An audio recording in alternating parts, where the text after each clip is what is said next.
यत्संकल्पात् तपति तपनो वाति वातः समिन्धे वह्निर्धत्ते धरणिरुदधिर्लङ्घते नैव वेलाम् सोऽयं श्रीमान्निखिलजगताम् अन्तरात्मावतीर्णो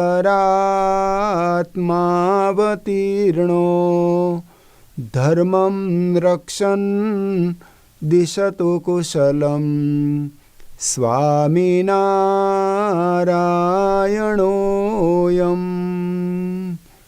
श्री स्वामिनारायण भगवाननी जय। अक्षर पुरुषोत्तम महाराजनी जय। गुणातीतानंद स्वामी महाराजनी जय। भगत जी महाराजनी जय। शास्त्री जी महाराजनी जय। योगी जी महाराजनी जय। प्रमुख स्वामी महाराजनी जय। महंत स्वामी महाराजनी जय। प्रमुख स्वामी महाराज शताब्दी महोत्सवनी जय।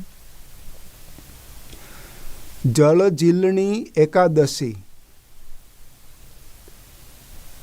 भारतीय ऋतुचक्र में ऋषि मुनिओए चंद्र ने आधारे पंचांगनी रचना करी।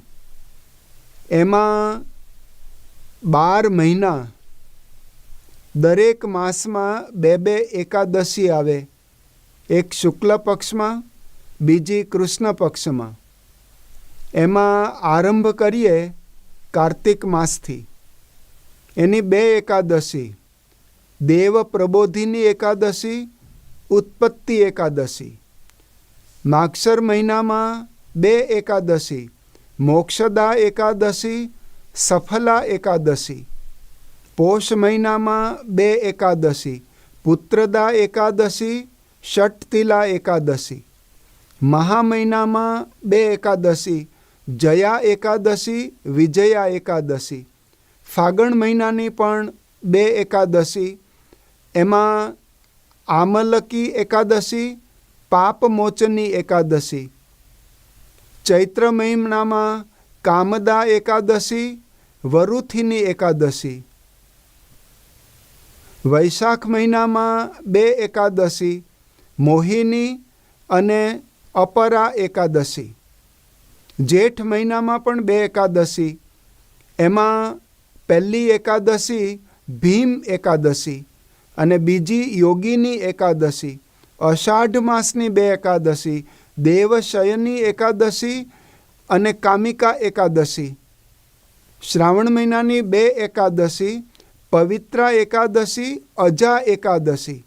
भादरवा महीनानी 2 एकादशी, जलजीलनी एकादशी, इंदिरा एकादशी। आसो महीनानी 2 एकादशी, पाशांकुशा एकादशी अने रमा एकादशी। अने जो अधिक मास आवे तो एनी 2 एकादशी, बंनेनु नाम छे कमला एकादशी। आ दरेक एकादशी पर्वनी पौराणिक कथा छे। आजे आपणे भादरवा महीनानी शुक्ल पक्षनी जलजीलनी एकादशीनी वातो करीए। जलजीलनी एकादशी एनु बीजू नाम छे पार्श्व परिवर्तिनी एकादशी। एनी कथा पुराण में आवे छे कि विष्णु भगवान ए बलिना द्वारे बंधाया। एटले आपणे एम कहीए कि भगवान क्षीर सागर में पोढ्या। ए हती अषाढ़ महीनानी शुक्ल पक्षनी एकादशी, एटले ज एनुं नाम पड्युं देवशयनी एकादशी। 2 महीना भगवाने विराम कर्यो, पछी पोतानुं पड़खुं बदल्युं, एटले के पार्श्व परिवर्तन कर्युं। ए आजनो दिवस भाद्रपद अने पछी 2 महीना पछी देवनो प्रबोध थशे। ए ज एकादशी देव प्रबोधिनी एकादशी। एटले भगवाने आजे पड़खुं बदल्युं, एटले ज एनुं नाम पड्युं पार्श्व परिवर्तिनी। एमां बहु मर्म छुपायो छे કે જેમ ભગવાને પડખું બદલ્યું એમ આપણે જીવનમાં પણ કંઈક પરિવર્તન કરીએ. પરિવર્તન આપણા માઇન્ડસેટ બદલવાના હોય છે, આપણી વિચારધારામાં પરિવર્તન લાવવાનું હોય છે, આપણું મનોવલણ બદલવાનું હોય છે. અને જ્યારે પરિવર્તન થાય ત્યારે જીવનમાં સુખની દિશા તરફ આગળ વધાય છે. એટલા માટે સ્વામિનારાયણ ભગવાને પણ આપણને સંદેશ આપ્યો કે આપણા જીવનમાં એવા કેટલાય ફેરફાર કરવાના છે જે ભગવાનની વિચારધારા સાથે ટ્યુનિંગ થાય, ભગવાનના આદેશ પ્રમાણેનું આપણું જીવન બને એ પ્રમાણે પરિવર્તન કરવું. આ પરિવર્તન કરવા માટે ભગવાન સ્વામિનારાયણે વચનામૃત ગ્રંથમાં એવો સરસ ઉપદેશ આપ્યો છે. આપણા મલિન સ્વભાવોને મૂકીએ. અત્યાર સુધી વળગી રહ્યા છીએ, પણ એ સ્વભાવને છોડીએ ત્યારે ભગવાનની પ્રસન્નતા આપણા ઉપર વરસે છે. એટલા માટે જ વચનામૃત ગઢડા પ્રથમ પ્રકરણના 76માં સ્વામિનારાયણ ભગવાન આપણને કહે છે, ક્રોધી, ઈર્ષાવાળો, કપટી અને માની એ 4 પ્રકારના હરિભક્ત હોય તો પણ અમારે એની સાથે બને નહીં. શ્રીજી મહારાજ આપણને ટકોર કરે છે કે આપણા હૃદયમાં ક્રોધ, ઈર્ષા, કપટ કે માન આવા દુઃસ્વભાવો હોય તો એ છોડીએ તો ભગવાનની કૃપા વરસે છે. સ્વામિનારાયણ ભગવાનને આ દોષોની એલર્જી છે. એને આવા દોષો એ હરિભક્તમાં હોય તો એ હરિભક્ત જરાય ગમતો નથી. એટલા માટે આ પરિવર્તન ઈચ્છે છે. અને આપણા જીવનની અંદર જ્યારે આવું પરિવર્તન આવે છે ત્યારે ભગવાનનો સાક્ષાત્કાર થાય છે, ત્યાં સુધી આપણી સ્થિતિ થાય છે. એટલા માટે આ સ્વભાવને મૂકવા આ પર્વ આપણને અંતરદ્રષ્ટિ કરાવે છે કે મલિન સ્વભાવ મૂક્યા. કોઈ પણ બાબતમાં પરિવર્તન કરવું આવશ્યક છે. અકબર બિરબલની એક નાનકડી કથા યાદ કરીએ. અકબર બાદશાહ દિલ્હીનો સમ્રાટ હતો. એ રોજ પોતાના મંત્રી, ઉમરાવો અને સહાયક કર્મચારી અને નગરવાસીઓની બહુ મોટી સભા કરે, રોજનો કાર્યક્રમ. અને આ સભામાં બિરબલ એનો મહામંત્રી એને રોજ એક પ્રશ્ન પૂછે, એની બુદ્ધિની ચકાસણી કરે. અને બિરબલ પણ હાજર જવાબી, તરત જ જવાબ આપે. આજની સભામાં અકબર બાદશાહ એવું બોલ્યા કે બિરબલ, આજે હું તને પ્રશ્ન પૂછીશ. બિરબલ કે પૂછો, રોજ પૂછો જ છો, એમાં નવું શું? એ કે એમ નહીં, આજે હું 4 પ્રશ્નો પૂછીશ અને આ 4 પ્રશ્નોના તારે ઉત્તર આપવાના છે. બિરબલ કે આપી દઈશ. એમ નહીં, મારા 4 પ્રશ્નો જુદા જુદા છે, પણ તારે ઉત્તર એક જ આપવાનો જેમાં ચારેયનું સમાધાન થઈ જાય. એટલે કે માસ્ટર કી જેવો એક ઉત્તર તારે આપવાનો જેનાથી 4 પ્રશ્ન સોલ્વ થઈ જાય. આ ભારે પ્રશ્ન હતો, પણ બિરબલ તો તૈયાર હતો. નગરવાસીઓને, આ સભાજનોને વધારે કૌતુક થયું કે આજે બિરબલ ફસાયો. 4 પ્રશ્નનો એક જ જવાબમાં ચારેયનું સમાધાન અસંભવ. એમ બાદશાહે પ્રશ્ન પૂછવાનો ચાલુ કર્યો કે બિરબલ, અમે એક ભોજન સમારંભ માટે સરસ બાજરો લાવ્યા, ઉત્તમ ગુણવત્તાનો આ બાજરો. એના રોટલા બનાવવાના હતા. એનો લાકડાનો તાપ, માટીની તાવડી, આ બધું સારો સરંજામ જેનાથી ઉત્તમ ક્વોલિટીનો રોટલો બને અને બધાને જમાડી શકાય. તો અમે બધી વ્યવસ્થા કરી, રોટલાને હાથથી ઘડ્યો અને તાવડીમાં મૂક્યો. પણ આ રોટલો ખાવાના કામમાં ન આવ્યો, ફેંકી દેવો પડ્યો. કેમ? અમારો બીજો પ્રશ્ન છે કે આ ભોજન સમારંભ પછી બધાને મુખવાસમાં નાગરવેલના પાન બીડા આપવાના હતા. એના માટે અમે તાજા ગાર્ડન ફ્રેશ નાગરવેલના પાન લઈ આવ્યા. એને પાણીમાં પણ ડૂબાવ્યા, કારણ કે પાણીમાં ન રાખે તો સુકાઈ જાય. એટલે પાણીની કુંડીમાં પણ રાખ્યા. પણ મુખવાસના સમયે એક પણ પાન કામમાં ન આવ્યું, ફેંકી દેવું પડ્યું. આ બધા જ પાન કોહવાઈ ગયા. કેમ? ત્રીજો પ્રશ્ન પૂછ્યો કે અમે એક ઉત્તમ ઘોડો લાવ્યા, અરબસ્તાની ઘોડો, બહુ જાતવાન ઉમદા ઘોડો, અને ચકાસણી કરીને ખરીદ્યો, અમારી ઘોડશાળમાં રાખ્યો, આખું વરસ એની માવજત કરી, સાર સંભાળ લીધી, પાલન પોષણ બધી વ્યવસ્થા કરી, અને દશેરાના દિવસે અમારે ઘોડો દોડાવવાનો હતો સ્પર્ધામાં, પણ એ ઘોડો દોડ્યો જ નહીં. કેમ? અને છેલ્લો પ્રશ્ન, અમારો આ શાહજાદો બાળક, એને સ્કૂલમાં અમે એડમિટ કર્યો, એને સારા શિક્ષકો પાસે ભણવાની વ્યવસ્થા કરાવી, એને સ્ટેશનરી, પેન, પેન્સિલ બધું આપ્યું, અને નિયમિત સ્કૂલે પણ મોકલતા. 1 વર્ષ સુધી એ સ્કૂલે ગયો, પણ વર્ષના અંતે એને ન લખતા આવડે, ન વાંચતા આવડે કે ન ગણતા આવડે. એને વિદ્યા ચડી જ નહીં. કેમ? અમારા 4 પ્રશ્નો છે, જવાબ આપો. બિરબલ ઊભા થયા અને એક વાક્યને બદલે 2 શબ્દોમાં જ જવાબ આપી દીધો. એમણે કહ્યું, જહાંપનાહ, આ 4 પ્રશ્નનો ઉત્તર છે ફેરવ્યા વિના. એમ કહીને બિરબલ તો બેસી ગયા. બાદશાહ વિચારમાં પડ્યો કે આ જવાબ શું આપશે. બિરબલ, જવાબ તો આપો. અરે જહાંપનાહ, જવાબ આપી દીધો મેં. એ કે સમજાયો નહીં કોઈને. હકીકતમાં એમને જ સમજાયો નહોતો, એટલે સમજાવો.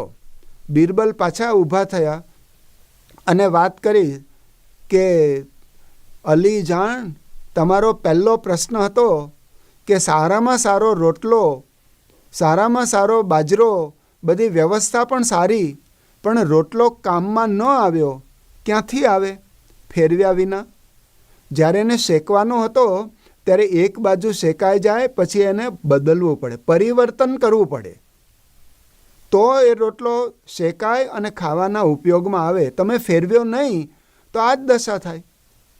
તમારો બીજો પ્રશ્ન, નાગરવેલના પાન લાવ્યા અને પાણીમાં ડૂબાડ્યા, એ સારી વાત છે, પણ એને સમયાંતરે બદલતા રહેવું પડે, ઉપરથી નીચે, નીચેથી ઊંચા.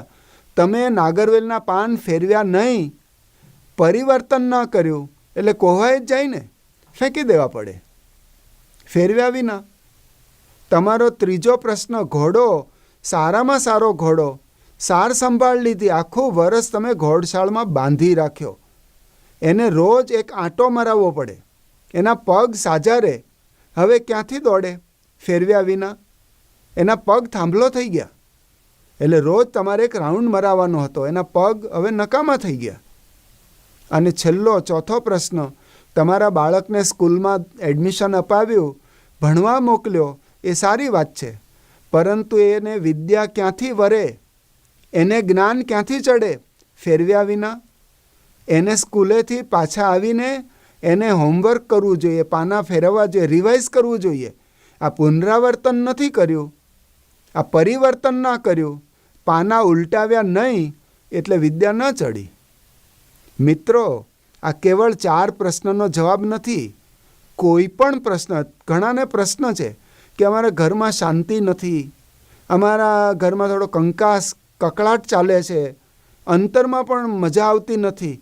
ક્યાંથી આવે? ફેરવ્યા વિના. એટલે પરિવર્તન કરવું પડે. એ આ એકાદશીનો મર્મ છે. આપણે કંઈક બદલાવ લાવીએ, અને થોડો જ બદલાવ લાવે અને મહદ લાભ, એ મોટામાં મોટી પ્રાપ્તિ છે. એટલા માટે સ્વામિનારાયણ ભગવાન આપણને આ એકાદશીનો મર્મ સમજાવે છે. કંઈક જીવનમાં પરિવર્તન કરીએ. બીજું આ એકાદશીનું નામ છે જલ ઝીલણી એકાદશી. ઝીલવું એટલે નાહવું. ભગવાન આજે આ વરસાદની સિઝનમાં આ નવા પાણી સરોવરમાં ભરાયા હોય એટલે જળમાં સ્નાન કરે છે. કૃષ્ણ ભગવાને ગોપીઓ સાથે પણ આ જળ ઝીલેલું, એટલે કે જળમાં સ્નાન કરેલું. સ્વામિનારાયણ ભગવાન પણ ઘણીવાર સ્નાન લીલા કરી છે. એ ગઢડાની ઘેલો નદી, ઉન્મત્ત ગંગા હોય, કે વરતાલનું ગોમતી તળાવ હોય, કે જેતલપુરનું તળાવ હોય, અને મહારાજે ત્યાં કચ્છની અંદર પણ આ નદીમાં સ્નાન કર્યા છે, માંગરોળમાં સમુદ્ર સ્નાન કર્યું છે. તો આવી રીતે ભગવાન જળ ઝીલે છે, એટલે કે સ્નાન કરે છે. અને એ સ્નાન લીલાથી પણ ઘણાને પાવન કરે છે. શુદ્ધિ માટે સ્નાન જરૂરી છે. એટલા માટે શિક્ષાપત્રીમાં સ્વામિનારાયણ ભગવાન કહે છે, મારા ભક્તોએ રોજ સ્નાન કરવું, જળ ઝીલવું. સત્સંગ દીક્ષા ગ્રંથમાં ગુરુહરિ મહંત સ્વામી મહારાજે પણ આ નિત્ય વિધિમાં લખ્યું કે મારા ભક્તોએ નિત્ય સવારે સ્નાન કરવું. આ સ્નાનનો મહિમા છે. એટલે જળ ઝીલે તો ભગવાન તો સ્નાન કરે છે, આપણે પણ શુદ્ધ થઈએ છીએ. પણ બીજો પણ એક મર્મ સમજાવે છે કે આ સંસાર પણ એક સાગર છે. આ સંસાર સાગરમાં આપણે બધા જ રહીએ છીએ અને સ્નાન તો કરીએ, પણ જો ધ્યાન ન રાખીએ તો ડૂબી જઈએ. એટલે આ સંસાર સાગરમાં આપણને તરતા પણ આવડવું જોઈએ. આપણે તરી શકતા નથી તો એ ડૂબી જાય છે, એ લીન થઈ જાય છે, પછી એ જીવંત રહી શકતા નથી. એટલા માટે આ ભવસાગરમાં આપણે રહીએ છીએ, પણ એક બહુ જ અંતરદ્રષ્ટિ કરવાની જરૂર છે કે આપણને તરતા આવડે છે. યોગીજી મહારાજ એક બોધ કથા કહેતા કે એક શેઠ પોતે ખૂબ જ ધનાઢ્ય અને એ પોતે વેપાર માટે બીજા બંદરે જવાના હતા. એટલે હોડીમાં બેઠા. એ વખતે જ વ્યવસ્થા હતી. સામે કિનારે જવા માટે હોડીમાં બેઠા. આ નાનકડી હોડી, આ નગર શેઠ અને પેલો નાવિક, એ બંને આગળ જતા હતા. એમાં દરિયાની વચ્ચે આ ટાઈમ પાસ કરવા માટે પેલા નગર શેઠ આ ખલાસીને પૂછે છે કે દોસ્ત, તને આમ સમય જોતા આવડે ઘડિયાળમાં? તો આ તો અભણ હતો. એને કંઈ ખ્યાલ જ નહીં કે ઘડિયાળ જેવું કોઈ યંત્ર છે જેનાથી સમય જોઈ શકાય. એટલે એમણે કહ્યું કે શેઠ, મને તો ઘડિયાળ શું એ જ ખબર નથી. તો કે તું સમય કેવી રીતે જુએ? કે સૂર્યોદય થાય એટલે સમજુ સવાર પડી, ઉપર આવે માથા ઉપર એટલે બપોર, અને ડૂબી જાય એટલે સમજુ સાંજ પડી. બીજી મારે વધારે જરૂર પડતી નથી. અરે ભલા માણસ, અત્યારે તો નાના નાના છોકરાઓ એ પણ ઘડિયાળ જોઈને તરત જ સમય પરફેક્ટ ટાઈમ આપે કે અત્યારે 10:20 થઈ છે, 11:15 થઈ છે, 12:25 થઈ છે, એમ પરફેક્ટ ટાઈમ આપે. તને ઘડિયાળમાં જોતા આવડતું નથી. તારી જિંદગી પાણીમાં નકામી ગઈ. પેલો કે હશે શેઠ, તમે જેમ કહો એમ. બીજો પ્રશ્ન નગર શેઠે પૂછ્યો કે નાવિક, તને આ બધા દુનિયામાં કેટલા દેશો છે એ ખબર છે? એટલે શેઠને અપેક્ષા હતી કે મને જવાબ આપશે કે 212 દેશો, એમાં ભારત, લંકા, બાંગ્લાદેશ, પાકિસ્તાન, અફઘાનિસ્તાન, યુરોપના ઘણા બધા દેશો અને અમેરિકા, કેનેડા, આ બધા દેશોનું નામ ગણાવશે. પણ પેલો કે મને તો કંઈ ખબર જ નથી. મારે તો આ કિનારો અને સામે કિનારો, એ જ મારી દુનિયા. મને દુનિયાના કેટલા દેશો એ કંઈ ખબર નથી. ત્યારે પેલા નગર શેઠે તુચ્છકારથી કહ્યું કે તારી અડધી જિંદગી પાણીમાં. અત્યારે નાના છોકરાઓ હોય એ સ્કૂલમાં પણ જ્યોગ્રાફી ભણે, એને બધું જ્ઞાન છે, અને તને આટલું જ્ઞાન નથી. તારું અડધું જીવન પાણીમાં ગયું. ત્રીજો પ્રશ્ન પૂછ્યો નગર શેઠે કે નાવિક, તને એ ખબર છે કે આકાશમાં બધી ગેલેક્સી, કેટલાય બધા તારાઓ, આ સપ્તર્ષિ મંડળ, આનું બધું તને નોલેજ છે? એ કે મને તો કાંઈ જ ખબર નથી. સૂર્ય અને ચંદ્ર બે ઓળખું, દિવસે સૂર્ય અને રાત્રે ચંદ્રના દર્શન કરું. તારી પોણી જિંદગી પાણીમાં, તને આ ગ્રહોનું કંઈ જ્ઞાન જ નથી? હશે. આ વાતમાં હોડીને એક પથ્થર સાથે ટકરામણ થઈ, ભટકાણી, કાણું પડ્યું લાકડાની હોડી, એને દરિયાનું પાણી અંદર આવવા માંડ્યું. હવે ખલાસીએ પેલા શેઠને પ્રશ્ન પૂછ્યો કે શેઠ, આપણી હોડીમાં કાણું પડ્યું છે, હવે પાણી આવે છે, હું ઉલેચવા પ્રયત્ન કરું છું, પણ મને આશા નથી કે આપણે બચી શકીએ. અને મને તો આ ઘડિયાળમાં જોતા આવડતું નથી, ગ્રહોનું પણ જ્ઞાન નથી, દેશનું દુનિયાનું જ્ઞાન નથી, મને કંઈ આવડતું નથી. મારી પોણી જિંદગી પાણીમાં જ ગઈ છે. પણ તમને તરતા આવડે છે? એ કે ના. તો કે જો આ કાણું પડ્યું છે, હું તો દરિયાનો જીવ હમણાં તરીને એક ખડક ઉપર જતો રહીશ, પણ મારી તો પોણી જિંદગી પાણીમાં ગઈ, તમારી તો આખી જિંદગી પાણીમાં જાય છે, કારણ કે તમને તરતા આવડતું નથી. અને શેઠ ડૂબી મર્યા. એમ આપણે સંસાર સાગરમાં છીએ, પણ આપણને આ તરવાની એટલે કે આ મોક્ષની વિદ્યા આપણે જાણીએ છીએ? જો ન જાણતા હોય તો આપણી આખી જિંદગી પાણીમાં એટલે કે વ્યર્થ છે, નકામી ગઈ.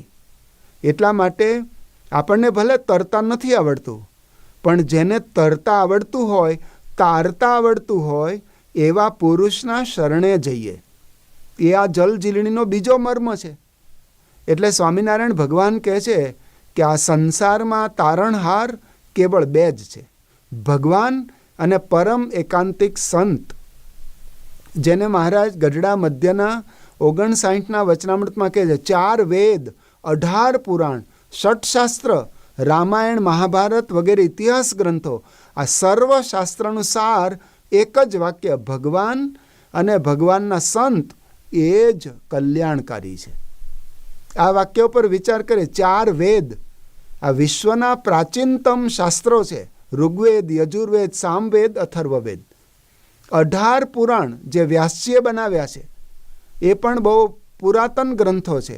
અગ્નિ પુરાણ, નારદ પુરાણ, લિંગ પુરાણ, ગરુડ પુરાણ, પદ્મ પુરાણ, કુર્મ પુરાણ, સ્કંદ પુરાણ, બ્રહ્મ પુરાણ, બ્રહ્માંડ પુરાણ, બ્રહ્મ વૈવર્ત પુરાણ, મત્સ્ય પુરાણ, માર્કન પુરાણ, ભવિષ્ય પુરાણ, ભાગવત પુરાણ, વરાહ પુરાણ, વામન પુરાણ, વાયુ પુરાણ, વિષ્ણુ પુરાણ. આ 18 પુરાણો બહુ દળદાર ગ્રંથો છે, પણ એનો સાર એક જ વાક્ય છે જે સ્વામિનારાયણ ભગવાન આપે છે. ષડ દર્શન, સાંખ્ય દર્શન, યોગ દર્શન, ન્યાય દર્શન, વૈશેષિક દર્શન, પૂર્વ મીમાંસા અને વેદાંત દર્શન, અને આ ઇતિહાસ ગ્રંથો રામાયણ, મહાભારત વગેરે. પણ આ બધા ગ્રંથોનો સાર એક વાક્ય, ભગવાન એટલે કે પુરુષોત્તમ, અને સંત એટલે કે અક્ષર. અક્ષર અને પુરુષોત્તમ એ જ કલ્યાણકારી છે. જો ભગવાનના શરણે જઈએ તો આ ભવસાગર તરી શકાય. સ્વામિનારાયણ ભગવાને આ ચરિત્ર દ્વારા આપણને જ્ઞાન આપ્યું, જેની વાત ગુણાતીતાનંદ સ્વામી 3જા પ્રકરણની પહેલી જ વાતમાં લખે છે કે શ્રીજી મહારાજે ધોરાજીમાં ત્યાં સોરઠમાં વડ નીચે એકાદશીનો ઉત્સવ કર્યો.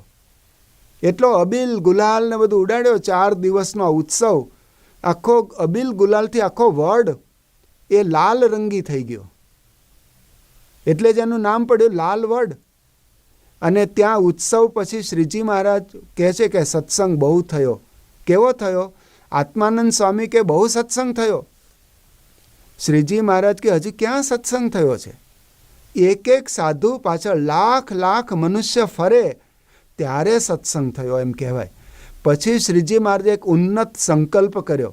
મહારાજ કે અમે 100 કરોડ મનવાર એટલે મોટા મોટા જહાજ, મોટા મોટા સ્ટીમર, 100 કરોડ મનવાર લઈને અમે આ ભૂમંડળ પર આવ્યા છીએ. અને આની અંદર અમે પહેલાં ચિંતામણી જેવા ભક્તોને ભરશું, પારસમણી, હીરા, મોતી, દાગીના, સુવર્ણ, ચાંદી, છેલ્લે પથ્થર અને ગારા જેવાને પણ અમારે આ મનવારમાં બેસાડી અક્ષરધામમાં લઈ જવો છે.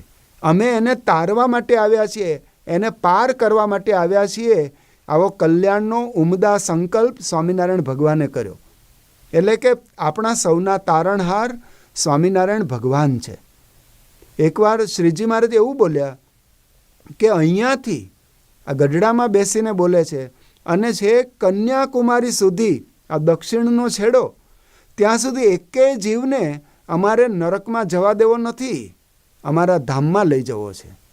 અરે નરકમાં ગયો હોય એવા કુંડ પણ ખાલી કરાવીને શ્રીજી મહારાજે એને દિવ્ય ગતિ એ જીવોને આપી છે.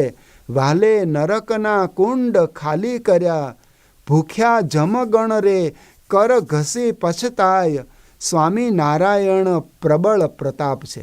આ સ્વામિનારાયણ ભગવાનનો આવો પ્રતાપ. આ ભગવાન આપણા તારણહાર, સંત પણ તારણહાર છે. આવા સત્પુરુષ એ વચનામૃત જેતલપુરનું પહેલું વચનામૃત, એમાં સ્વામિનારાયણ ભગવાન પોતે કહે છે કે આ સત્પુરુષ એને માયાના અષ્ટ આવરણ ભેદવાની ગતિ છે. એમાં જે જોડાય એ પણ માયા પાર ભગવાનના અક્ષરધામને પામે છે. એ ક્યાંય એ માયામાં ડૂબતો નથી. એટલે પરમ એકાંતિક સંત એટલે ગુણાતીતાનંદ સ્વામી, ભગતજી મહારાજ, શાસ્ત્રીજી મહારાજ, યોગીજી મહારાજ, પ્રમુખ સ્વામી મહારાજ અને વર્તમાન કાળે મહંત સ્વામી મહારાજ, આ દિવ્ય પરંપરા, એ સત્પુરુષ એ સાચા કૈવર્તક છે, એ સાચા ખલાસી છે. આપણને આમાં બેસાડી અને અક્ષરધામ લઈ જાય છે. એ આ પુરુષનો મહિમા છે. પ્રમુખ સ્વામી મહારાજના પ્રસંગ યાદ કરીએ, ગુણાતીતાનંદ સ્વામીનો પહેલાં પ્રસંગ યાદ કરીએ. ગુણાતીતાનંદ સ્વામી ત્યાં જૂનાગઢમાં ત્યાં મંદિરના મહંત હતા, પોતે અક્ષરધામનો અવતાર. ત્યાં એક નગરમાંથી એક વ્યક્તિ સ્વામી પાસે આવી અને સીધી ચરણમાં બેસીને પોક મૂકી રડવા માંડ્યા. સ્વામીએ એને બરડા ઉપર હાથ ફેરવી ઊભા કર્યા અને પાણી પાયું. પછી કહે છે કે કેમ રડો છો? શું દુઃખ આવ્યું? કંઈ વાત તો કરો, અમે તમારું દુઃખ દૂર કરશું. ત્યારે પેલા ભાઈ કહે છે કે સ્વામી મને 84માંથી કાઢી મૂક્યો. અમારી બ્રાહ્મણોની 84 એમાંથી મને કાઢી મૂક્યો. ત્યારે સ્વામી બોલ્યા કે આ 184માંથી કાઢનાર તને મળ્યો કોણ અમારા સિવાય? અમે જન્મ મરણના રોગ ટાળીએ છીએ, અમે 184માંથી મુક્ત કરીએ છીએ, તને 84માંથી કોણે કાઢ્યો? ત્યારે પેલા બ્રાહ્મણ કે સ્વામી એ 184 નહીં, અમારી 84 બ્રાહ્મણોની 84 એટલે 84 જાતના બ્રાહ્મણો, ઉપાધ્યાય, ત્રિવેદી, ઓઝા, ભટ્ટ, પાઠક, આ બધા બ્રાહ્મણોની 84 એમાંથી મને કાઢી મૂક્યો. સ્વામી કે ઓહો, એ તો તું ચિંતા ન કર, બાકી 184માંથી અમારા સિવાય તને કોઈ કાઢી શકે એમ નથી. પણ સ્વામીએ ત્યાં સમજાવ્યું કે આ જન્મ મરણ, આ ભવસાગરમાંથી, આ સંસાર સાગરમાંથી તરવા માટે આ એક દીર્ઘ નૌકા એટલે સત્પુરુષ. પ્રમુખ સ્વામી મહારાજનો પણ પ્રસંગ યાદ કરીએ. સ્વામી શ્રી 1986માં રાજકોટ પધારેલા. એ વખતે નાનું આપણું મંદિર, એમાં સ્વામી રોકાયા અને પારાયણ ચાલે ત્યાં લોહાણા મહાજનવાડીમાં મોટા હોલમાં. સ્વામી મંદિરેથી ત્યાં પારાયણ સ્થળે જવા માટે નીકળ્યા. સુરેન્દ્રસિંહ બાપુ જાડેજા એ ગાડી ચલાવે, એમની જ ગાડીમાં સ્વામીશ્રી જઈ રહ્યા હતા. અને રાજકોટ એ તો સૌરાષ્ટ્રનું કેપિટલ છે. વાહનોની અવર જવર પણ બહુ ભારે ભીડ, ટ્રાફિક હતો. એમાં સિગ્નલ આવ્યું, એમાં લાલ સિગ્નલમાં ગાડી ઊભી રહી અને ક્લિયર થતાં ઘણો સમય લાગે એવું હતું. એટલે એમાં સુરેન્દ્રસિંહે સ્વામીશ્રીને પ્રશ્ન પૂછ્યો. આજુબાજુ સાયકલ, સ્કૂટર, મોટર ઘણું બધું હતું. એટલે એ સંદર્ભમાં આ બાપુએ પ્રશ્ન પૂછ્યો કે સ્વામી, આ બધા છોકરાઓ સાયકલ ચલાવે છે, તમે ક્યારેય સાયકલ ચલાવેલી? સ્વામી કે હા, અમે તો નાના હતા તો રોજ સાયકલ ચલાવતા, અને પાદરા સ્કૂલે ભણવા જતા તો સાયકલ લઈને જ જતા. પછી બીજો પ્રશ્ન પૂછ્યો કે સ્વામી, તમે આ બાઇક ચલાવેલું, આ હીરો હોન્ડા અને આ બધા 2 વ્હીલર? સ્વામી કે અમે નાના હતા ત્યારે આ બધા બાઇક હતા જ નહીં, એટલે કંઈ ચલાવવાનો પ્રસંગ જ આવ્યો નથી. સ્વામી, તમે મોટર ચલાવેલી? સ્વામી કે અમે તો નાના હતા 18 વર્ષના અને દીક્ષા લઈ લીધી, અને મોટર ચલાવવાનો કંઈ પ્રસંગ જ આવ્યો નથી. સ્વામી પછી સ્વામી એવું બોલ્યા કે અમે મોટર નથી ચલાવી પણ ટ્રક ચલાવતા. અહીંયા સારંગપુર મંદિરનું કોઠારી હતો ત્યારે અહીંયા ટ્રક લઈને બાજુમાં લાઠીદળ સ્ટેશન ત્યાં પથ્થર આવે, એ પથ્થર લેવા માટે અમે ટ્રક લઈને જતા. આવું સ્વામી નિખાલસ ભાવે બોલ્યા. તો પેલા બાપુ કહે છે, ઓહો, તમે ટ્રક ચલાવતા? તમારે તો હેલિકોપ્ટર ચલાવવું જોઈએ. એટલે સ્વામીએ બાપુના માથા ઉપર હાથ મૂકીને કહ્યું કે સુરેન્દ્રસિંહ, હેલિકોપ્ટર ચલાવવું એ તમારું કામ. લો આશીર્વાદ છે, તમે હેલિકોપ્ટરવાળા થશો. અમારું કામ તો અક્ષરધામનું વિમાન, એમાં તમને સૌને બેસાડી અને શ્રીજી મહારાજ પાસે લઈ જતા આવડે એ કામ અમારું. અક્ષરધામનું વિમાન ચલાવે એવા સત્પુરુષ આપણને આ સંસારમાંથી મુક્ત કરે, ભગવાન સુધી પહોંચાડનારા આ ગુણાતીત સંત છે. એટલે ઉપનિષદ કહે છે એષઃ અમૃતસ્ય સેતુ. આ ભગવાન સુધી પહોંચવાનું સેતુ છે, આ બ્રિજ છે. જીવ અને ભગવાન વચ્ચે આ ગુણાતીત સત્પુરુષ એ આપણા વાહક બન્યા છે, આપણા તારક બન્યા છે, આપણા ઉદ્ધારક બન્યા છે. તો આ જલ જીલણીમાં આપણને સંદેશ આપે છે. પ્રતિવર્ષ પ્રમુખ સ્વામી મહારાજે અહીંયા જ સારંગપુરમાં જલ જીલણી મહોત્સવ કર્યો છે. દર વર્ષે કરે અને આશીર્વાદમાં સ્વામીશ્રી આ વાક્ય અવારનવાર દોહરાવે. એટલે કે સત્પુરુષ એ ભવસાગરના તારક છે, આપણને ઉદ્ધાર કરનારા છે. મહંત સ્વામી મહારાજ પણ એક પ્રસંગ એવું બોલ્યા, કોઈ ભક્તે પ્રશ્ન પૂછ્યો કે સ્વામી અમારું કલ્યાણ કરશો ને? ત્યારે સ્વામી એવું બોલ્યા, તમારા સૌનું કલ્યાણ કરવા માટે તો સત્પુરુષ આ પૃથ્વી પર આવ્યા છે. અને એકવાર મહંત સ્વામી દિલ્હીમાં એવું બોલ્યા કે તમને સૌને મારા માથા ખભા ઉપર બેસાડીને અક્ષરધામ સુધી લઈ જઈશ, એ અમારું કાર્ય છે. તો આવા ગુણાતીત સત્પુરુષ આ મુક્તિ આપવા માટે, આ ભવસાગર પાર કરવા માટે આપણી વચ્ચે બિરાજે છે, આપણું કલ્યાણ કરે છે. આ જલજીલણીનો મર્મ છે, આ જ જલજીલણીનો સંદેશ છે. ત્રીજો વિચાર કરીએ, જલજીલણી એકાદશી એ આપણને સમજાવે છે કે આ સંસારની અંદર, આ સાગરની અંદર આપણે છીએ. સાગરમાં પેલો નાવિક જતો હોય કે પ્રવાસીઓ જતા હોય તો એમાં પાણી સાથે લઈ જાય છે, કારણ કે દરિયાનું ખારું પાણી એ પીવાના કામમાં ન આવે. એટલે પોતાની વોટર બેગ કે વોટર બોટલ એ સાથે લઈ જાય છે, એટલે મીઠું પાણી એ પી શકે સમયે સમયે, એ તરસ छिपाવી શકે. એમ આપણે આ ખારા સંસાર સાગરમાં રહેનારા, તો આપણી પાસે પણ મીઠું જળ છે. મીઠું જળ રાખજો. મીઠું જળ એટલે આ સત્સંગ. મંદિર, આપણે મંદિર સાથે કનેક્ટેડ છીએ. આવી રવિ સભા, ઉત્સવ પ્રસંગ, એમાં આપણે મંદિરે જઈએ, દેવ દર્શન કરીએ, સંતોને મળીએ, તો આ મીઠું જળ આપણને પાઈને આપણી તરસ छिपाવે છે. એટલે કે આ સંસારની અંદર આ મીઠી વીરડી એ સત્સંગ છે. એની સાથે આપણે જોડાયેલા રહીએ તો આપણો ઉદ્ધાર એ નક્કી છે. આપણે ક્યારેય આ સાગરમાં ડૂબવાના નથી, તરસ્યા રહેવાના નથી. એટલા માટે આ સત્સંગમાં રહીએ. અને શ્રીજી મહારાજનો પ્રસંગ એ પણ યાદ કરીએ. મહારાજ ત્યાં જેતલપુરમાં હતા અને એક ચરિત્ર દ્વારા એક બોધ કથા કહીને શ્રીજી મહારાજ પોતાની વાત સમજાવે છે, જેની વાત હરિલીલામૃતમાં 8મા કળશના 4થા વિશ્રામમાં આપી છે. શ્રીજી મહારાજ દ્રષ્ટાંત આપતા એવું બોલ્યા કે એક પુરુષ હતો, એ વાદી હતો. એટલે ગામો ગામ જઈને બધા મનોરંજનના ખેલ કરે. એના માટે એની પાસે 3 પ્રાણી હતા, એક વાંદરો, એક બકરી અને એક સાપ. એ ટોપલામાં રાખતો. આ 3 ગામો ગામ લઈ જાય, બાળકોને એકત્રિત કરે અને આ બધા ખેલ કરે અને બધાને રાજી કરે. એ જ એની આજીવિકા હતી. એમાંથી બધા અનાજ ને રૂપિયા આપે. આ ગામો ગામ ફરે. આ વાદી, આ માણસ એક ગામથી બીજે ગામ જતો હતો તો રસ્તામાં નદી આવી. નદીમાં પણ પાણીનો પ્રવાહ હતો, ચાલુ પ્રવાહ હતો અને જરા જોરમાં એ નદી વહેતી હતી. પણ આ ભાઈએ વિચાર્યું કે મારે સામે કિનારે જવું છે, પણ વાંધો નહીં. એને પોતાના મસ્તક ઉપર સાપનો ટોપલો રાખ્યો, એના ખભા પર વાંદરને બેસાડ્યો અને બકરીને પણ હાથથી પકડી રાખી. અને આ કેડ સુધીનું પાણી, પ્રવાહ ઘણો હતો પણ ઊંડી નદી નહીં, એટલે આગળ જતો જતો ધીમે ધીમે જતો હશે.